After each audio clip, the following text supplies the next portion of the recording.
En esta ocasión hablaremos de la dictadura militar que principia en el año 1966 y culmina en 1973. Habíamos llegado al golpe de Estado de 1966, el cual acaba con un gobierno constitucional. Está acompañado este golpe militar de un amplio consenso por parte de empresarios, partidos políticos, la mayoría de ellos, salvo la UCR, que es desplazada del poder, el Partido Socialista, el Partido Comunista, y sí apoyan indirectamente o más explícitamente el golpe ciertos grupos de extrema izquierda, mientras que Perón abre algo así como una carta de crédito, la posibilidad de negociar con el nuevo gobierno de facto. Durante los primeros meses del gobierno de Juan Carlos Onganía, los militares y civiles en el poder, puesto que se trata de una dictadura cívico-militar, esto hay que aclararlo, parecen todos aunados en el mismo propósito y sin diferencias internas, sino más bien todo lo contrario. Sin embargo, esto constituye una engañosa apariencia, ya que existen en verdad contradicciones profundas al interior del gobierno de facto entre corporativistas y liberales, disimuladas estas en una red de contactos sociales y de ideas mezcladas, por así decirles, tejidas en la UCA, la nueva Universidad Católica Argentina y sus cursos de economía, la Universidad del Salvador y su Facultad de Ciencia Política, estas flamantes universidades privadas que son centros de investigación y de difusión de las ideas liberales y antiperonistas, así como los cursillos de cristiandad de la iglesia, organizados indistintamente para militares, empresarios y tecnócratas de sacristía, como le llama Romero. Romero hijo, es decir, Luis Alberto, no José Luis el que están leyendo ustedes. Entre 1966 y 1970 gobierna el general Juan Carlos Onganía como presidente de facto. A lo largo de sus primeros meses lleva adelante algo así como un shock autoritario, una serie de medidas extremas, rápidas, efectivas, violentas, destructivas en buena medida. Se adosa a la Constitución Nacional un estatuto de la Revolución Argentina. Los militares en el poder se autodesignan como gestores de un nuevo orden jurídico político, que es el de la llamada Revolución Argentina. No son golpistas, según ellos, sino revolucionarios de otra especie, de una especie superior, podríamos decir, por derecha. Buscan el orden, la disciplina, la modernización del país, el fin del peronismo o su incorporación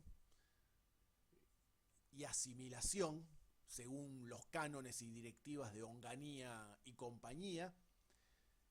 Están pensando en un proyecto, Onganía y sus seguidores y su gobierno, a largo plazo.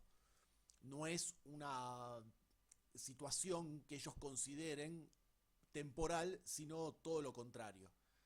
Con ese fin es que crean este estatuto de la Revolución Argentina, que reemplaza de alguna manera a la Constitución, por más que ésta parcialmente siga en vigencia. Disuelven el Parlamento, los militares. El presidente de facto pasa a concentrar en sus manos dos poderes, es decir, el poder ejecutivo y el poder legislativo, mientras el poder judicial se mantiene supuestamente como autónomo. Disuelve también los partidos políticos, confiscando y vendiendo sus bienes. Se reprime al comunismo y a todo lo que se le parezca. Toda expresión de pensamiento crítico es perseguida. El blanco principal de las persecuciones resulta ser la universidad pública, que todavía es mayoritaria y omnipresente en las grandes ciudades del país, sobre todo. Al día siguiente de declarar el golpe es el 28 de junio del 66, y el 29, al día siguiente, se intervienen las universidades y se pone fin a la autonomía universitaria.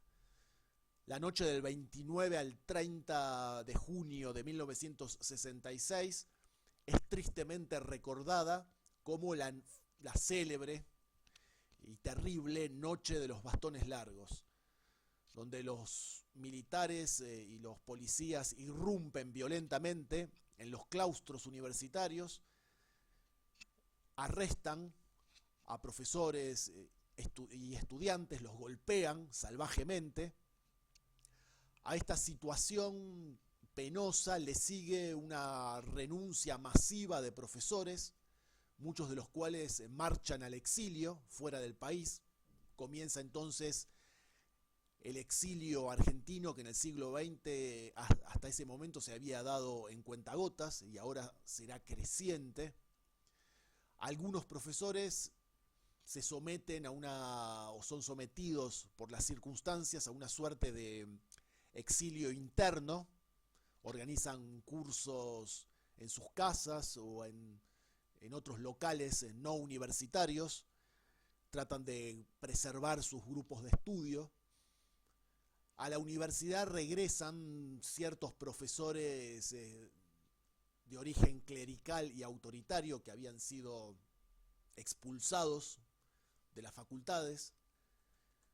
Hay desde el gobierno y desde una buena parte de la sociedad un enjuiciamiento y una persecución enconada, una censura a las nuevas costumbres que, como hemos ya señalado en la clase anterior, han revolucionado virtualmente o vienen revolucionando virtualmente la sociedad argentina y la sociedad en muchos países del mundo, con una suerte de modernización de los hábitos, como ser las minifaldas, el pelo largo, el amor libre, la píldora anticonceptiva que lo propicia, la pornografía, se habla de divorcio. Bueno, todas estas cuestiones son severamente condenadas y perseguidas. Al mismo tiempo, y fieles a su ideología liberal, pese a que al interior de estos liberales en el poder, como les señalé recién, existen diferencias. Algunos son más corporativistas con cierto tinte keynesiano y no tan ferozmente antiperonistas, mientras que otros son gorilas químicamente puros y liberales o neoliberales sin restricciones. Todos están de acuerdo entonces y se lleva adelante una drástica reducción del personal de la administración pública y de las empresas estatales, como ser los ferrocarriles, y se eliminan los subsidios y las protecciones aduaneras, arancelarias, a los ingenios azucareros tucumanos, por caso, así como a otras economías regionales como la misionera. Entonces, la producción de yerba y de azúcar se ve amenazada, caen salvajemente los precios, suben los costos, crece la desocupación. Todo esto para ahorrar dinero, para ahorrar estos subsidios que venía pagando el Estado argentino para proteger estas industrias parcialmente creadas de manera artificial y protegidas, podríamos decir. Quienes protestan en estas provincias y en el país entero contra las nuevas condiciones son fuertemente reprimidos. En febrero de 1967 fracasa estrepitosamente el llamado Plan de Acción de la CGT. El paro que organizan los sindicalistas peronistas termina en fracaso, cuenta con una escasa repercusión, se producen como consecuencia inmediata despidos masivos de trabajadores, retiros de personería jurídica sindical, los sindicatos son intervenidos. De esta manera, y ante la estupefacción y la angustia de los sectores políticos progresistas y de los sectores peronistas y de izquierda, se ve descalabrado, por así decirlo, el movimiento sindical como nunca había sucedido desde 1945, y las fuerzas políticas y los grupos de izquierda inician un cierto repliegue que, como veremos, será momentáneo. El bandorismo se ve desplazado de la escena y Perón, al igual que Bandor, se halla desconcertado, podríamos decir. Hay una clausura generalizada de la escena política y corporativa, especialmente sindical. Un poquito antes, en diciembre de 1966, antes de esta lucha sindical que termina en derrota de los trabajadores, en diciembre de 1966 se zanja ese conflicto interno entre los socialcristianos levemente keynesianos y no tan antiperonistas por un lado, y los liberales a ultranza por el otro. A favor se zanja este conflicto de estos últimos, es decir, de los liberales. Julio Alzogaray, que es el hermano de Álvaro, Álvaro Alzogaray es el eterno ministro de Economía de los gobiernos liberales o filoliberales. Julio Alzogaray, entonces, hermano de Álvaro, es designado por Onganía como comandante en jefe del ejército. Es prácticamente el segundo en la línea de sucesión, en la línea de poder, inmediatamente por debajo de Onganía, del presidente de facto. Y este designa también como ministro de Economía y Trabajo al ultraliberal Adalbert Krieger Bacena. Este Krieger es surgido del riñón mismo de los grandes grupos empresarios, con excelentes conexiones en los centros financieros internacionales y una capacidad técnica reconocida.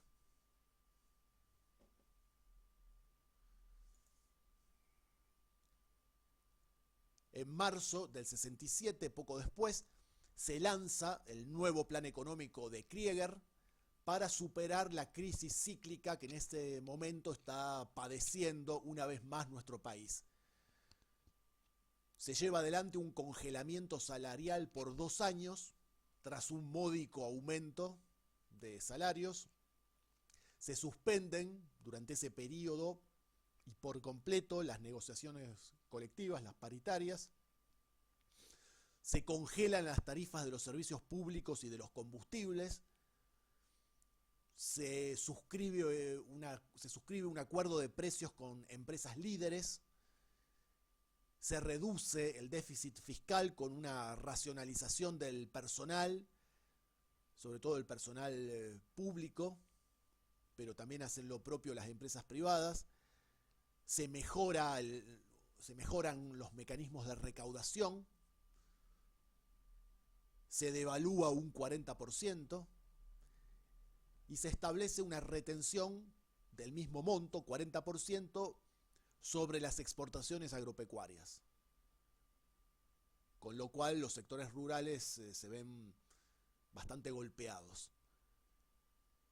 Paralelamente, el FMI, al que recordemos ya hace unos años pertenece el país, le presta dinero al gobierno de facto.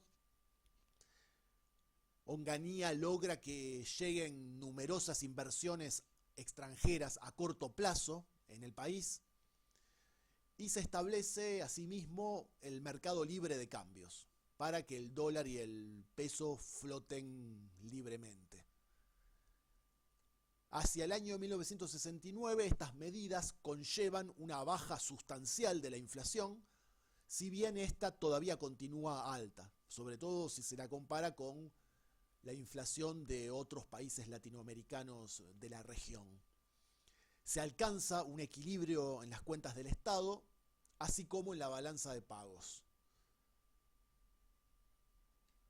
Este Estado militar, cívico-militar y liberal no deja, sin embargo, de invertir fuertemente en obras públicas y en intervenir de manera directa en la economía nacional. De esta manera se construye, por ejemplo, la represa hidroeléctrica El Chocón, puentes sobre el Paraná, caminos y accesos a la capital federal. Similar impulso recibe la obra privada, la obra de construcción privada.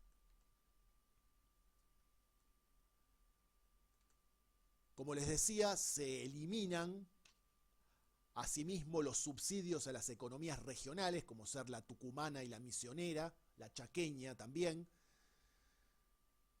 con lo cual estas economías quedan planchadas, severamente dañadas. Crece el PBI, también como resultado de estas medidas de austeridad y de impulso de la inversión pública y privada. Crece entonces la riqueza del país, el Producto Bruto Interno. La desocupación es baja, los salarios caen pero no demasiado, y la inversión es alta, pero se concentra más que nada en obras públicas. O sea que hay algo de artificial en este último rubro. Como era lógico prever, avanza la desnacionalización de la economía. Hay numerosas empresas nacionales argentinas que son compradas por empresas extranjeras más grandes. Varias de las empresas, de las grandes empresas que habían sido instaladas por el presidente Frondizi y beneficiadas por una serie de regímenes de promoción, como una baja o una eliminación en los impuestos y en los aranceles, y con la garantía también de que el Estado les iba a comprar sus productos. Estas empresas, que eran sobre todo siderúrgicas, automotrices, petroquímicas, ligadas a la celulosa, etc. Todas estas empresas que se habían instalado en un plazo breve durante los 4 años del gobierno de Frondizi, de una manera un tanto rápida y con excesivo apoyo estatal, si se quiere, pero que ahora, sin abandonar esos beneficios, a los cuales obviamente que no iban a renunciar, su productividad, su eficiencia mejoran sensiblemente, y esto les otorga una competitividad muy superior por sobre la mayoría de las empresas argentinas. Esto favorece su aumento en la producción y en la riqueza de estas grandes empresas extranjeras instaladas en el país, como ser las automotrices, de las cuales ahora hablaremos en particular. Y todo esto conlleva, sin embargo, tiene una contracara negativa en el sentido de que la industria nacional se ve resentida. Pequeñas, medianas, pero también grandes empresas nacionales.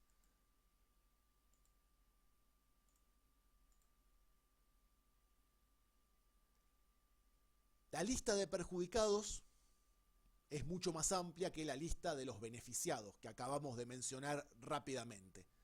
A la cabeza de los perjudicados se halla, como ya dijimos, los sectores rurales, luego las empresas nacionales y las economías regionales, ciertas economías regionales enteras, como los casos de Tucumán, Chaco y Misiones. También se produce un cierre en gran número de almacenes, de pequeños comercios, frente a las cadenas de supermercados que copan el mercado local. Se liberan los alquileres urbanos y esto hace que la clase media urbana se vea perjudicada, aumentan fuertemente los alquileres, cae la posibilidad de encontrar trabajo y de encontrar buen trabajo, los salarios disminuyen, aunque no considerablemente, el salario real. Pareciera ser, tal como venimos describiendo esta situación, que se había producido en estos años, al fin, digamos, dirían los sectores de derecha, a partir de 1966, al fin habían logrado torcer ese empate y volcar la balanza a su favor, por sobre los sectores populares, especialmente peronistas, que al interior de los sectores populares formaban mayoría. Los grandes empresarios eran ahora los que dirigían la batuta, por decirlo de alguna manera. El Estado, como ya señalamos también, no reduce su poder intervencionista, al contrario, lo aumenta, pero sí disminuye notablemente su rol benefactor. O sea, se recorta el Estado benefactor, el welfare state de los keynesianos, y se robustece el Estado intervencionista que se pone del lado de los sectores concentrados de la economía, a los que favorece y refuerza cada vez más. El caso de las empresas militares, las fábricas de armas, por caso. Hacia 1968 la CGT, por su parte, se hallaba dividida entre una CGT más dialoguista y otra más combativa, que es la llamada CGT de los argentinos, en donde convergen activistas de todo tipo, no solo peronistas, sino sectores de izquierda e independientes. Es la CGT de los argentinos precisamente la que encabeza un movimiento de protesta que el gobierno controla en un primer momento, combinando amenazas y ciertos ofrecimientos. Dentro del movimiento obrero argentino se vislumbran ya dos grandes y flamantes corrientes. Por un lado, los bandoristas, excluidos del juego sindical, y por otro lado, los participacionistas, por así llamarles, que buscaban negociar con los militares y que Onganía procura cooptar. A mediados del 68, Juan Carlos Onganía reemplaza a Julio Alzogaray por Alejandro Lanusse, un nombre que hay que retener, que en ese momento era poco conocido, pero que no mucho después será tristemente recordado, comenzará a sonar cada vez más fuerte, pero por el momento, en el 68, es el segundo en la línea de sucesión de Onganía. Ya hay, al interior del gobierno militar, varios grupos o sectores disconformes con el presidente de facto y que intentan desplazarlo del poder. Comienza a sonar, por caso, el nombre de Pedro Eugenio Aramburu. Recuerdan, el presidente de facto de la Revolución Libertadora del 55 al 58, el más antiperonista de todos. Bueno, este Aramburu es el que se ofrece como una alternativa política, que en principio es desechada. De esta manera, hacia 1969, el gobierno de Onganía solo podía presumir de haber logrado el orden, de haber impuesto un orden y una disciplina en el país.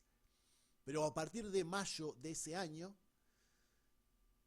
se desata en Córdoba un movimiento del que hablaremos a continuación, que es el célebre Cordobazo, el cual echará por tierra esa, ese logro del orden impuesto por Onganía. Y ya Onganía se quedará sin nada, o con muy poco, y se asistirá a las postrimerías, al estertor del gobierno de Onganía, que caerá un año después.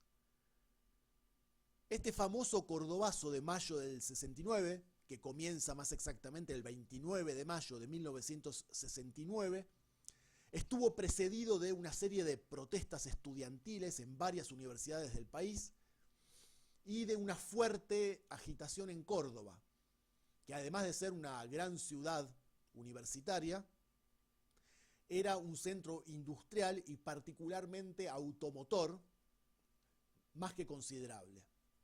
Numerosas empresas automotrices se habían radicado en Córdoba, incluso ya en la época peronista, pero más marcadamente a partir de Frondizi. El 29 de mayo entonces de ese año, la CGT cordobesa realiza un paro general en protesta por una iniciativa de los empresarios de quitar el llamado sábado inglés, que era ese mediodía en que se trabajaba, y los empresarios pretendían que los obreros trabajaran a tiempo completo ese sábado y que les quedara solo el domingo, como había sido durante mucho tiempo, como el único día de descanso.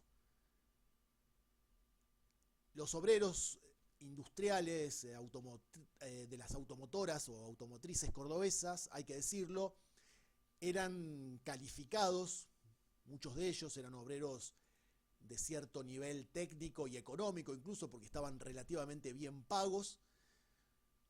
Muchos de ellos no eran peronistas. Los empresarios habían logrado, en Córdoba particularmente, que se suprimiese la obligatoriedad y la garantía de organizar centrales sindicales en todo el país que respondieran a la misma rama de la producción.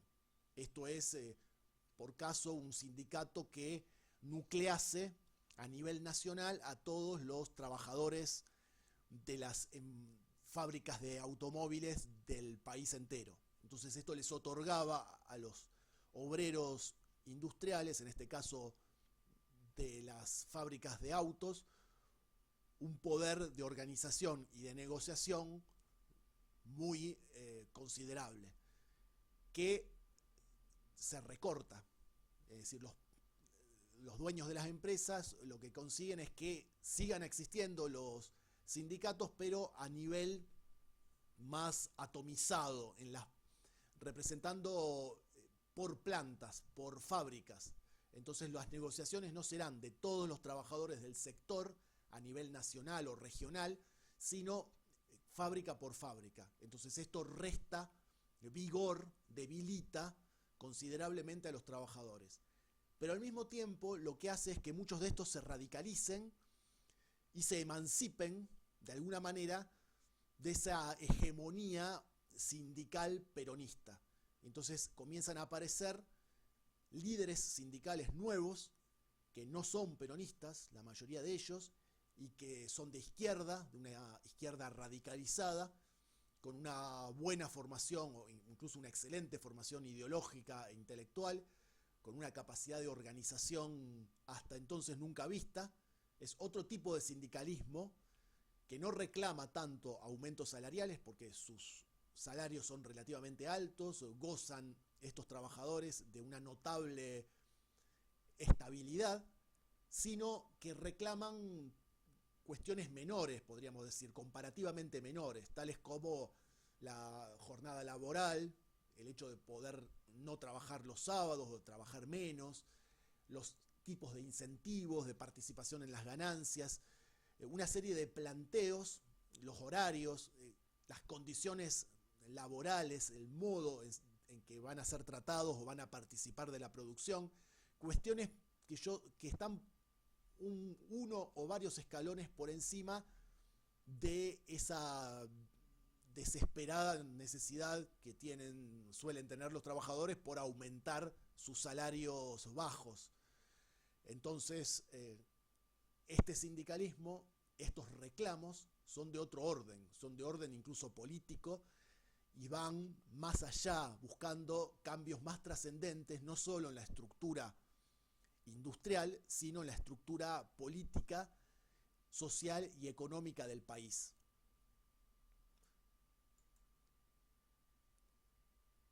Entonces, este incidente, digamos, esta chispa que desata el incendio, es este reclamo por el sábado inglés, es la excusa, de alguna manera, o la chispa que desata el incendio, porque lo que acontece a continuación no se correspondería, en principio por su desmesura, al reclamo, que si bien era justo y legítimo, era pequeño en comparación al despliegue de rebeldía y de organización política, sindical, estudiantil que seguirá o que comenzará a partir del 29 de mayo de 1969 en Córdoba, en la ciudad de Córdoba.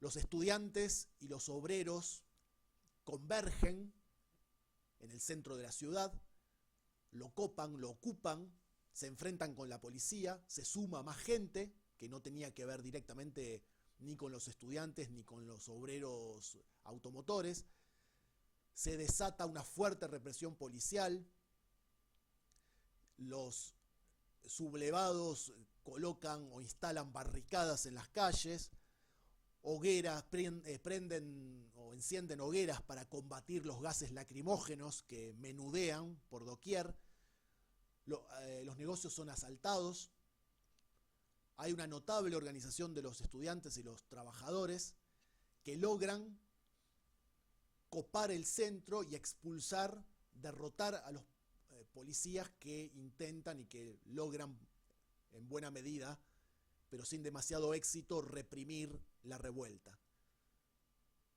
La policía entonces debe abandonar el centro de Córdoba e interviene el ejército, que ocupa rápidamente y fácilmente la mayor parte de la ciudad, salvo el barrio universitario del Hospital Clínicas, donde, ante su sorpresa, los militares argentinos se ven recibidos por francotiradores que los hackean durante una jornada más y prolongan la derrota final de los rebeldes. Muchos estudiantes y obreros y manifestantes en general reaparecen en las siguientes horas en otros sectores de la ciudad, en los suburbios, reavivando el conflicto, la sublevación, instalando nuevas barricadas, asaltando comisarías.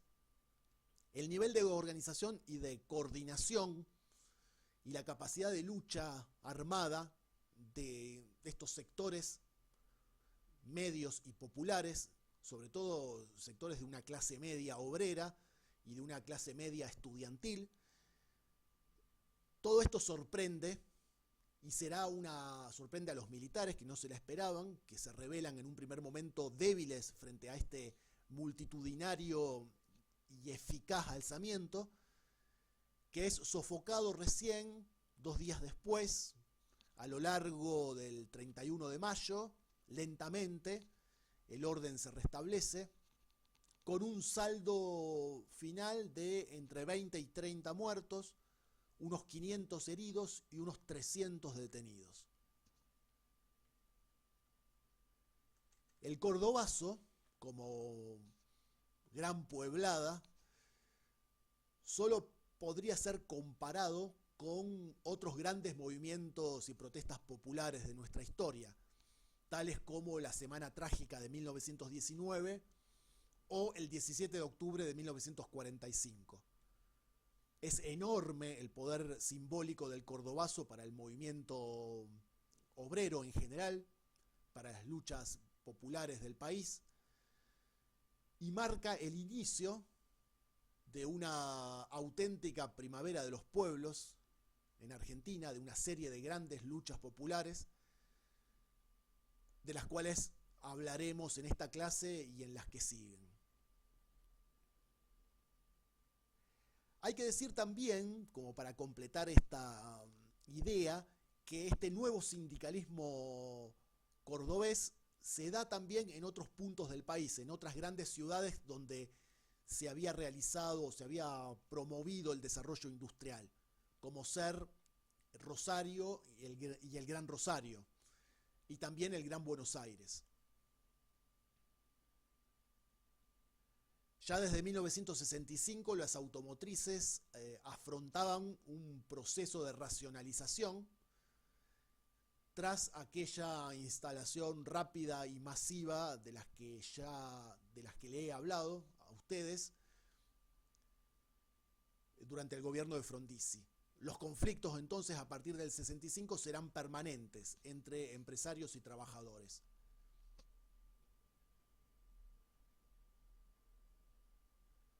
Entonces hay, por caso, algunos sindicatos que podríamos mencionar, Citrac y Citram, que son los sindicatos de Fiat, de la automotriz Fiat, SMATA, el gremio de los mecánicos cordobeses.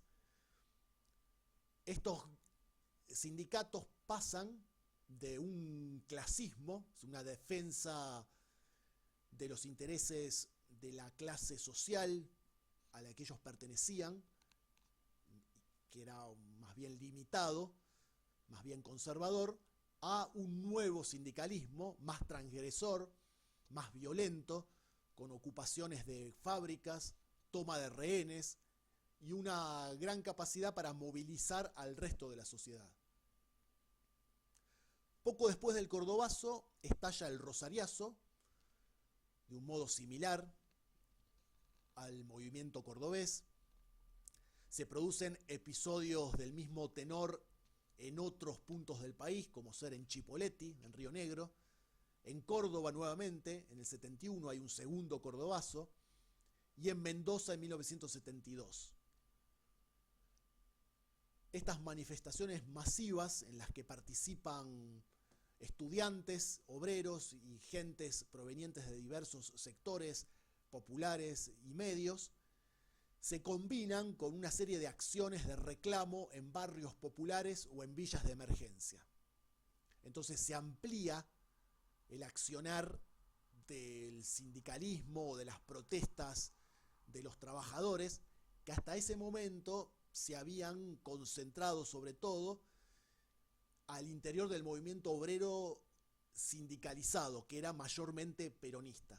Pero ahora hay otros sectores precarizados, gente desocupada, gente marginal que vivía en las villas o en los barrios populares, estudiantes, estos nuevos sindicalistas y nuevos obreros de los que les estoy hablando, que no son peronistas, que tienen otras características.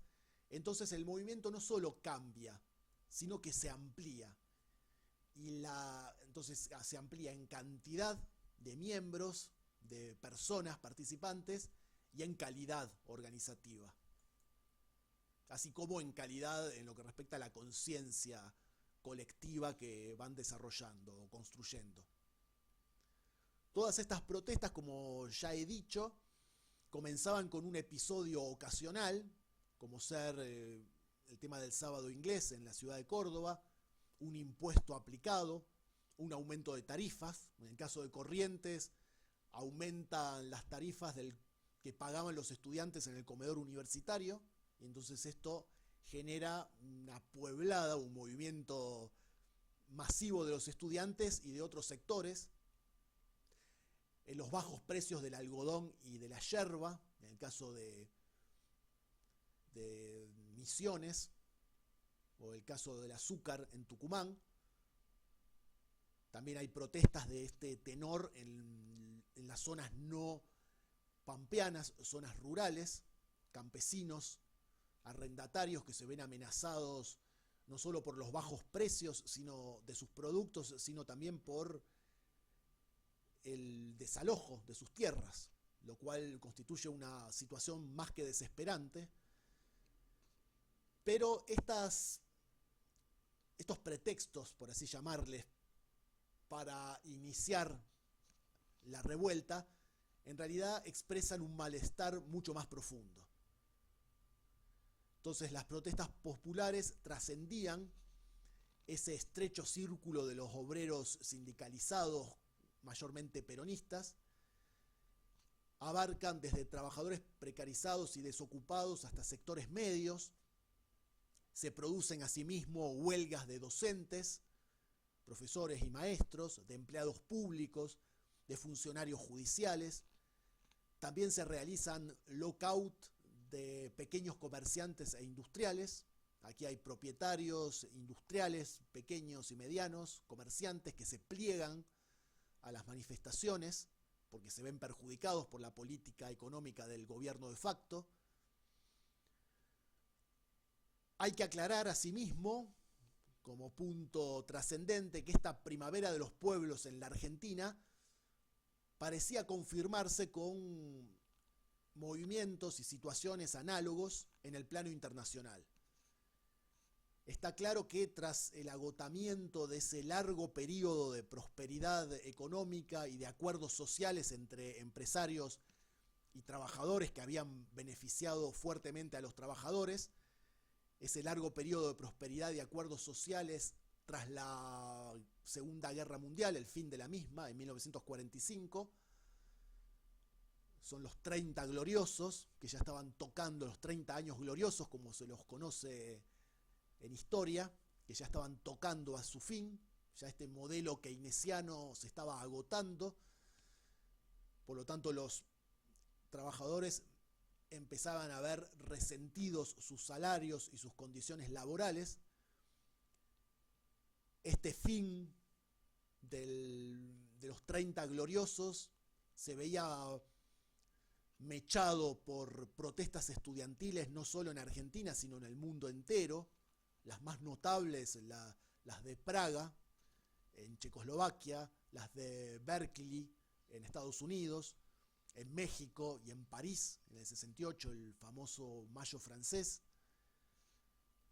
Paralelamente, el pueblo vietnamita de Vietnam, Vietnam era la antigua Indochina francesa, colonia francesa, durante mucho tiempo, que se ve ganada por gran parte de su territorio se ve ganado, ocupado por una guerrilla comunista que es a la vez una guerrilla de liberación nacional contra la potencia colonial, la primera, que es Francia, la cual es sustituida rápidamente por Estados Unidos, que intenta revertir las derrotas de los franceses y frenar el avance del comunismo en Indochina, este país que se rebautiza con su nombre más autóctono de Vietnam.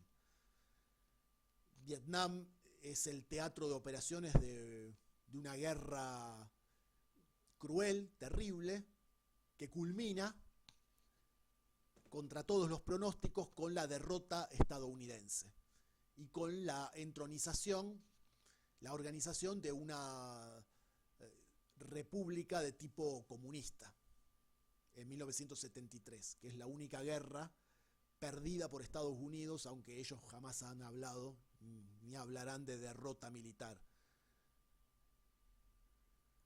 Los propios Estados Unidos se veían acosados internamente en su propio territorio por las masivas protestas contra la conscripción obligatoria, contra el servicio militar obligatorio, que enviaba masivamente a los jóvenes norteamericanos a combatir y a morir en Vietnam.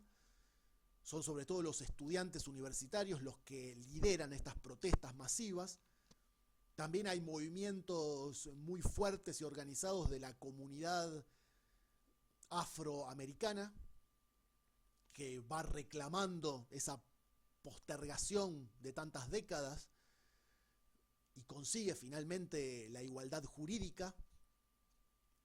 Hasta entonces, hasta los 60, Estados Unidos fue una democracia limitada, con un fuerte racismo y una exclusión política e incluso espacial, y no solo económica y social, de los afroamericanos, una especie de apartheid, con una democracia para unos pocos, para los blancos solamente.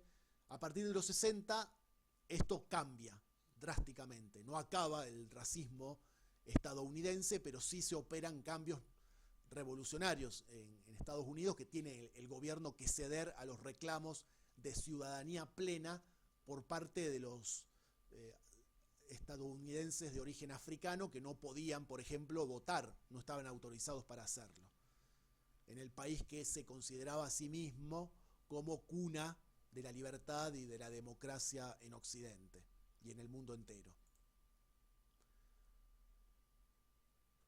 Ya hemos hablado de la Revolución Cubana de 1959, que también parecía demostrar que una nueva izquierda, y encarnada en sus líderes como máximos, como Fidel Castro, como el Che Guevara, parecían demostrar que esa izquierda latinoamericana, tercermundista, podía renovarse, podía practicar exitosamente la guerrilla, sobre todo el llamado foquismo revolucionario, la guerra en zonas apartadas, en las selvas, en las montañas, para ir atacando y expandiéndose y hacer caer los regímenes injustos, capitalistas. Es lo que sucede en Cuba. Está la esperanza renovada entonces en la revolución, también en un nuevo comunismo, que es no solamente el cubano, sino también es el chino. En China se produce en estos años la llamada revolución cultural, con Mao Zedong a la cabeza. El tercer mundo se aúna, se congrega, se organiza. Hay congresos de naciones del tercer mundo, por ejemplo, lideradas por China y por Cuba. Buena parte del tercer mundo se vuelca a la izquierda o a la centroizquierda. Estados Unidos y Europa se sienten amenazados. Hay una polarización, está la Guerra Fría en auge, pero al interior mismo de los países comunistas hay una renovación. Ya no se cree, como se creía antes, en el comunismo de estilo estalinista de la Unión Soviética, debido a su autoritarismo, a sus excesos, a las atrocidades cometidas por Stalin en sus campos de concentración, al modo en que se reprimieron los movimientos democráticos y también socialistas, pero con un socialismo, esgrimiendo un socialismo diferente, más popular, democrático y renovado. Esta represión sangrienta de los soviéticos en Hungría y en Checoslovaquia. Todo esto lleva a una desilusión de la izquierda en buena parte del mundo y a la construcción de una nueva izquierda, donde los modelos a imitar son otros. Es Cuba principalmente, es China y es la guerrilla guevarista o al estilo guevarista del foquismo revolucionario. Esta idea del foco revolucionario, como el foco significa la hoguera, la fogata, que se expande desde pequeños sectores marginales y va creciendo ese fuego revolucionario hasta copar territorios más vastos, utilizando estas tácticas de la guerrilla para poder derrotar a ejércitos convencionales, que en principio serían imbatibles por fuerzas irregulares mal organizadas. En verdad, esta estrategia del foquismo, hay que decirlo, solo es exitosa una vez en la historia, en Cuba, y luego el propio Che Guevara intenta, sin éxito, repetir la experiencia en otros países, como ser en la Angola portuguesa y en Bolivia, donde finalmente en 1967 el Che es asesinado. Pero este fracaso del foquismo revolucionario, que era a su vez el fracaso de un tipo de guerrilla, de una guerrilla rural, no desalienta completamente a las fuerzas subversivas que están en crecimiento en todo el continente y en otras partes del mundo, sino que es reemplazada esta guerrilla de tipo rural por una guerrilla urbana. Que estas guerrillas urbanas comienzan a pegar fuerte, literalmente, en Brasil y en Uruguay. Y también lo harán en Argentina, como veremos. Ya en Colombia, desde la década del 50 había guerrilleros. Es el primer país en desarrollar esta estrategia revolucionaria. En 1970, a su vez, hay una coalición de socialistas y de comunistas, una coalición electoral en Chile. Socialistas y comunistas ganan las elecciones en el país trasandino. Salvador Allende, que es un hombre de izquierda, asume la presidencia de Chile, que gobernará hasta 1973, y emprenderá por vía pacífica y democrática una serie de reformas estructurales, aún manteniendo el sistema capitalista. Allende es una de las principales figuras de la izquierda latinoamericana que alcanza el poder. Hay otras, ya les mencioné a Fidel Castro y al Che Guevara. También podemos hablar de militares nacionalistas y populistas, como el boliviano Torres, el panameño Torrijos o el peruano Velasco Alvarado. En otros países, no en Argentina, en otros países latinoamericanos, los subversivos o los comunistas, como se les llamaba, tienen una presencia en las Fuerzas Armadas. Entonces surgen militares que son de izquierda, nacionalistas, populistas, antiimperialistas, como ser Torrijos en Panamá, Velasco Alvarado en Perú o Torres en Bolivia. En sintonía con estos cambios que se dan a nivel internacional, la Iglesia Católica se renueva, se democratiza, se moderniza, aunque sea parcialmente, en la década del 60, a partir del Concilio Vaticano II, que establece, entre otras cosas, el fin de la obligatoriedad de la misa en latín. De ahora en adelante, las misas se podrán decir en las lenguas nacionales. Pero no es este el más importante de los cambios, sino que se dan otras transformaciones al interior de la Iglesia Católica, particularmente al interior de la Iglesia Católica latinoamericana. Surge entre los curas y religiosos brasileños una corriente que es la denominada del tercer mundo, o luego llamada también teología de la liberación, liderada también por un brasileño, Helder Camara. Estos religiosos latinoamericanos católicos se comprometen en 1967 a llevar adelante o a propiciar el cambio social y la lucha contra la pobreza y la opresión.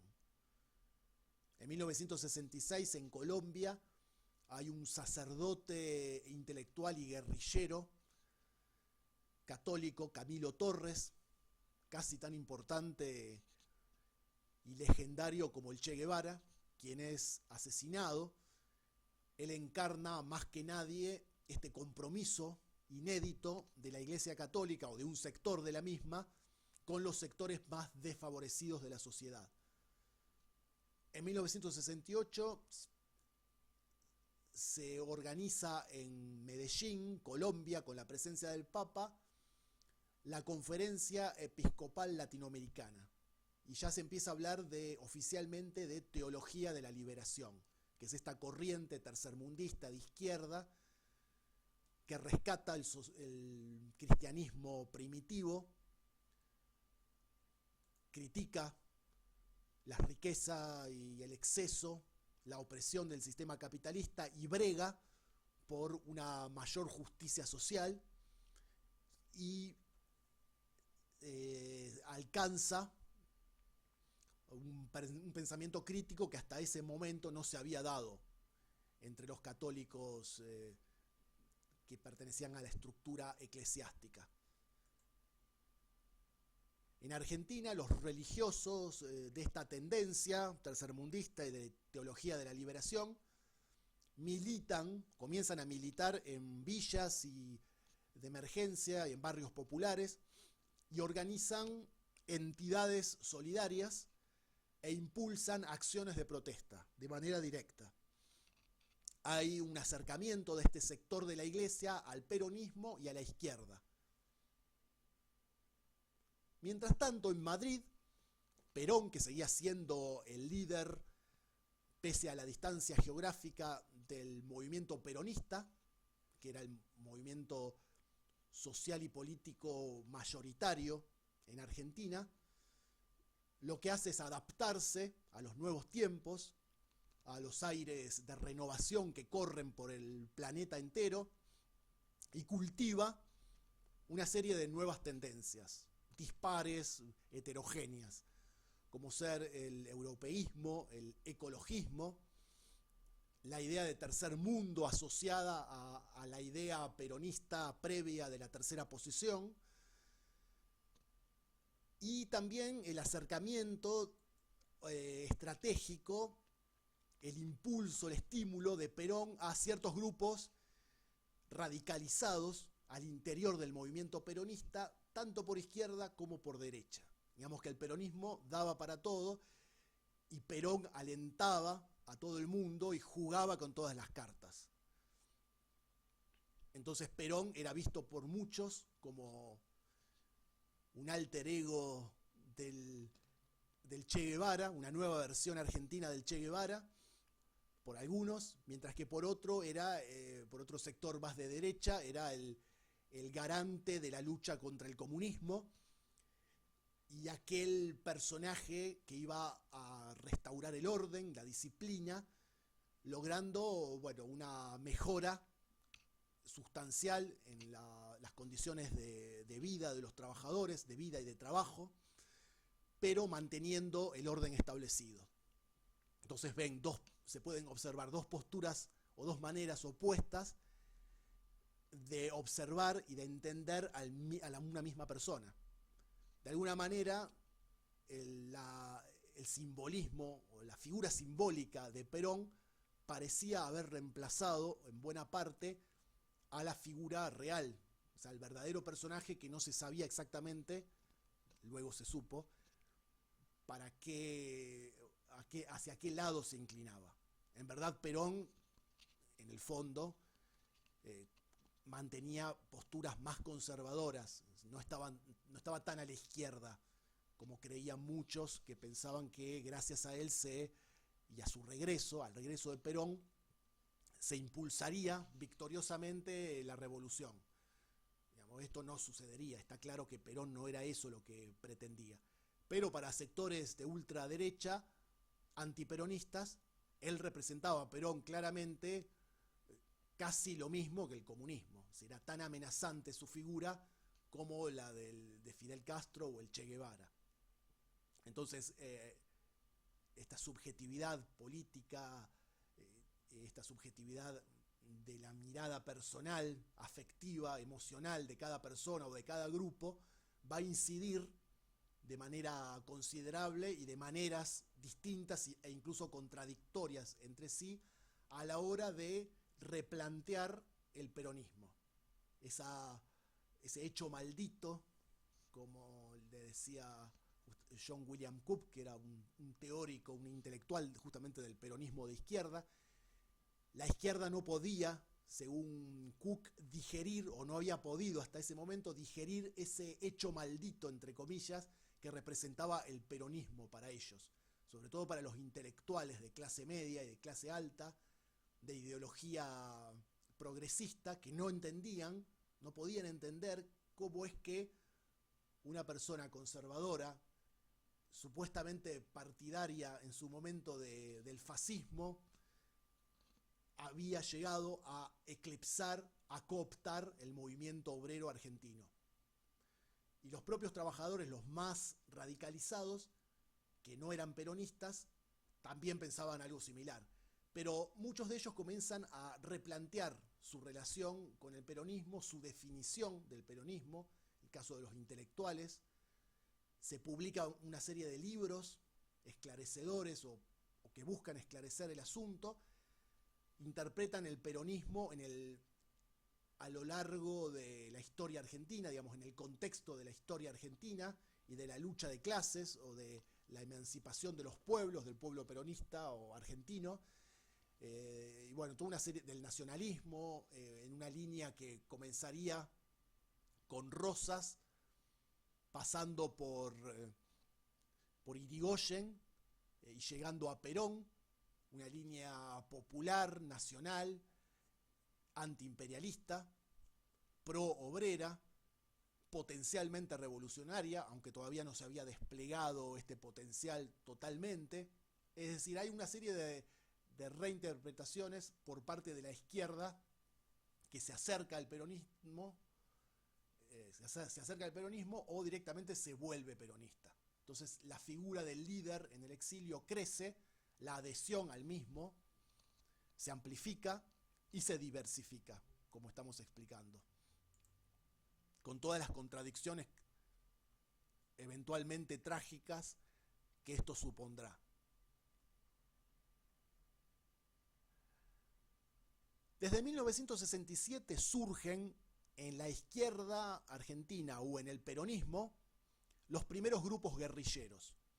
Es el caso de las Fuerzas Armadas Peronistas, de los Descamisados, las Fuerzas Armadas Revolucionarias, FARC, las Fuerzas Armadas de Liberación, hasta que en 1970 ven la luz dos grandes organizaciones guerrilleras que serán las dos únicas que quedarán al final y que absorberán a todas las guerrillas previas, que serán, por el lado de los peronistas, la guerrilla más importante de todas, la que tenía mayor número de miembros y mayor poder de fuego, que es Montoneros.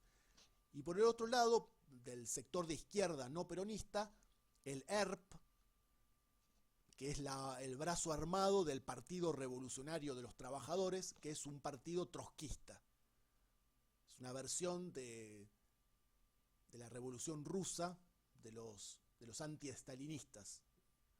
León Trotsky es uno de los rusos, de los revolucionarios que participan en la revolución de 1917 en Rusia, pero que luego es desplazado del poder y se ve obligado a exiliarse en México, donde es asesinado en 1940-42, no recuerdo bien la fecha, y Trotsky organiza una visión diferente de la revolución rusa de tipo anti-estalinista, digamos, que critica el triunfante sistema que se impone en Rusia con Joseph Stalin como dictador.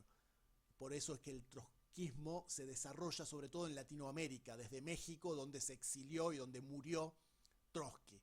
En Argentina fundan un partido político, un pequeño partido político, pero bueno, relativamente numeroso, que crece en adeptos en estos años y cuyo brazo armado es el ERP, que hará pie, como veremos, en la selva tucumana.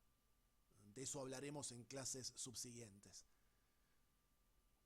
El acta de nacimiento oficial de Montoneros se produce precisamente en ese año, en 1970, cuando los guerrilleros montoneros, los peronistas de izquierda, secuestran y asesinan al ex dictador, presidente de facto, Pedro Eugenio Aramburu. Lo secuestran y pocos días después arrojan su cadáver. Luego copan un pueblo en Córdoba, La Calera, y el ERP hace lo propio con la pequeña ciudad de Garín, cerca de la ciudad de Buenos Aires. Crecen la violencia y la espectacularidad de los actos perpetrados o organizados por los guerrilleros. Organizan asaltos para robar armas y dinero, para capitalizarse y armarse. Expropian, entre comillas, alimentos, dinero y otros bienes y los redistribuyen entre los habitantes o los vecinos de barrios populares y de villas de emergencia. Secuestran o asesinan, secuestran simplemente, digamos, sin matarlos, a empresarios, sobre todo, a diplomáticos, a militares, piden rescates cuantiosos, millones de dólares, y en algunos casos, como sucedió con el secuestro de Aramburu, los asesinan. También asesinan a algunos sindicalistas. El más importante de todos es Augusto Bandor, líder metalúrgico del cual hemos hablado en la clase última, que acaba trágicamente. Se lo consideraba al interior del movimiento peronista de izquierda y no tan de izquierda, más conservador también, como un auténtico traidor, antiobrero, vendido a la patronal y a los gobiernos militares y radicales sucesivos, que había puesto en jaque incluso el liderazgo de Perón, intentando organizar sin éxito una suerte de peronismo sin Perón, una contradicción en sí misma. Bueno, Bandor acaba trágicamente asesinado por otros compañeros, por otros correligionarios peronistas, y en estos años que de todas maneras, si bien son violentos, no lo serán tanto como aquellos que comenzarán poco después, ya en los albores de la última dictadura militar.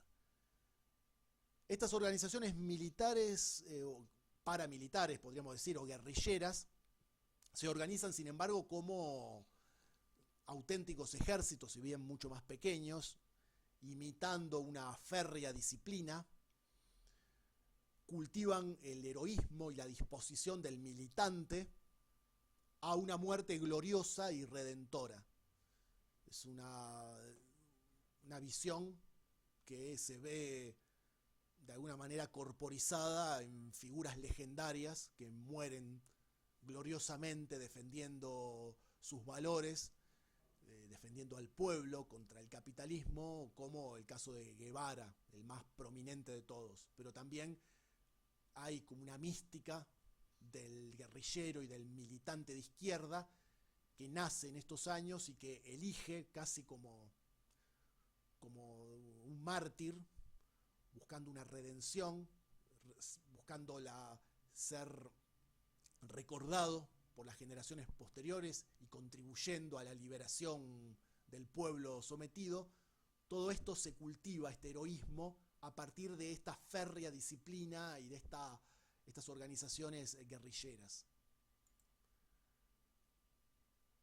Montoneros crece notablemente, absorbe a todas las organizaciones guerrilleras, salvo al ERP, que es no peronista, trotskista, como ya dijimos.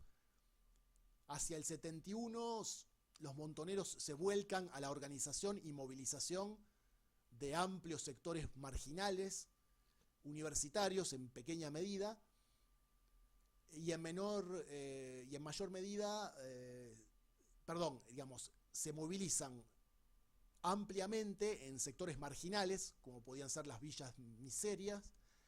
En sectores universitarios aumentan su participación, pese a que la universidad había sido hasta ese momento históricamente antiperonista. Hay cada vez más estudiantes que son ahora peronistas o que simpatizan con el movimiento, y en mucha menor medida penetran los montoneros en ciertos sindicatos, sin mayor éxito. Hay un brazo político de montoneros que es la JP, la Juventud Peronista, la cual también obviamente forma parte del Partido Justicialista, que sigue proscripto, dicho sea de paso. En este periodo están todos los partidos políticos proscriptos, pero ya vimos que durante los gobiernos presuntamente democráticos del 55 en adelante también, se había producido cierta liberalización, había habido elecciones, los partidos habían podido participar de las mismas, pero no hacía el Partido Peronista, devenido con el tiempo Partido Justicialista, que lo había hecho con otros rótulos y de manera más limitada, pero en general había estado proscripto casi por completo y seguía haciéndolo. Los militares entonces, ante estas puebladas que se multiplican en el país, negocian o comienzan a negociar la salida. Tras el secuestro de Aramburu, el 29 de mayo del 70, pocos días después, se encuentra su cadáver y al mes siguiente, en junio del 70, los militares derrocan a Onganía y designan como nuevo presidente de facto a Roberto Barcelo Livingston, quien gobernará hasta marzo de 1971. Livingston es diferente de los de la mayoría de los militares, es una figura de segundo orden al que, bueno, piensan el resto de los militares que podrán controlar, cosa que no lo logran. Es un nacionalista, antiimperialista, que intenta negociar con los sindicatos peronistas. El hombre más fuerte dentro del ejército o dentro de las Fuerzas Armadas ya no es más Onganía, que está desplazado, ni siquiera Livingston, el presidente, sino Alejandro Lanusse, que continúa como comandante en jefe del ejército. Por eso, digamos, por este acercamiento al pensamiento nacionalista y al peronismo, Livingston designa como ministro de Obras Públicas primero y como ministro de Economía después a Aldo Ferrer, que es un economista destacado, perteneciente a la CEPAL, al desarrollismo, que es un nacionalista, antiimperialista, etc. Y está un tiempo, logra muy poco. Livingston fracasa en sus negociaciones y en Ferrer también no logra imponer esa visión un poco más democrática de la economía. Paralelamente se organiza un movimiento, en realidad un documento que se emite alrededor del cual se nuclean Perón, Balbín, que es el líder de los radicales, y otros partidos políticos, que es la llamada Hora del Pueblo. La Hora del Pueblo lo que hace es organizar este documento, esta proclama a los diversos sectores políticos, a los distintos partidos políticos, los principales, el peronista y el radical, Perón y Balbín, sus respectivos líderes, y hasta el 73 los sectores partidarios, políticos, actuarán de manera simultánea, organizada, para propiciar el regreso de la democracia. En el 71, el segundo Cordobazo, con participación guerrillera, precipita la caída de Livingston y su reemplazo por Alejandro Lanusse, quien gobernará del 71 al 73. Apenas asume, anuncia la convocatoria a elecciones generales, pero supeditando su realización a un previo acuerdo con los dirigentes de la Hora del Pueblo, el principal de los cuales, claro está, es Perón. En estos días se padece otra crisis económica periódica, cíclica. La inflación se descontrola una vez más, se produce una importante fuga de divisas, cae el salario real, crece el desempleo, los reclamos de trabajadores y grupos marginales se generalizan. Las Fuerzas Armadas, con Lanusse a la cabeza, intentan negociar con Perón un lugar en el futuro gobierno constitucional, cosa que Perón no acepta, ni la mayor parte del pueblo acepta. Perón conduce hábilmente la negociación, la lidera, y organiza un gran frente electoral, sindical y empresarial. En julio del 72, Lanusse lo único que consigue, y se resigna a esto como el máximo logro, es, por un lado, exigir y lograr la supuesta proscripción de Perón como candidato. Consigue que Perón no sea candidato a presidente en el 73, y también, a cambio, Perón tácitamente acepta esto, aunque oficialmente no dice nada, pero bueno, se supone que Perón no será candidato a presidente y Lanusse tampoco. Este es el acuerdo mínimo al que se llega entre Lanusse y Perón. Fines de ese mismo año 72, en noviembre, Perón regresa por primera vez al país, aunque solo por unos pocos días. No dialoga con el gobierno, ni con ningún político, ni con ningún sindicalista tampoco. Desdeña a los aliados naturales, pero sí se reúne con Balbín y con otros sectores más radicalizados, podríamos decir, del movimiento peronista.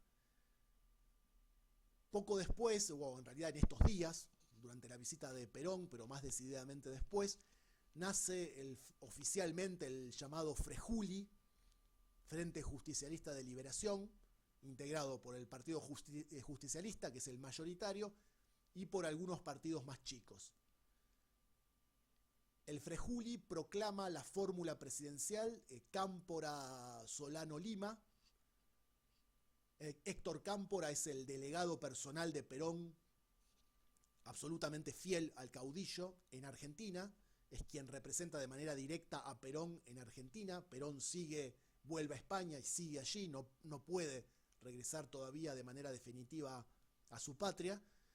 Él será entonces Cámpora el candidato a presidente, y el candidato a vice será un conservador que acompaña a los peronistas desde 1955 muy fielmente, que es Vicente Solano Lima. El lema del Frejuli será significativamente Cámpora al gobierno, Perón al poder. De alguna manera se está avalando, el líder Perón avala al ala más radicalizada del movimiento peronista, pero también hay una cuestión, dice aquí Romero, una suerte de carácter ficticio de la representación política, porque en verdad el que va a ser presidente oficialmente va a ser Cámpora, pero en realidad le está dando el poder, le está entregando el poder máximo a Perón nuevamente.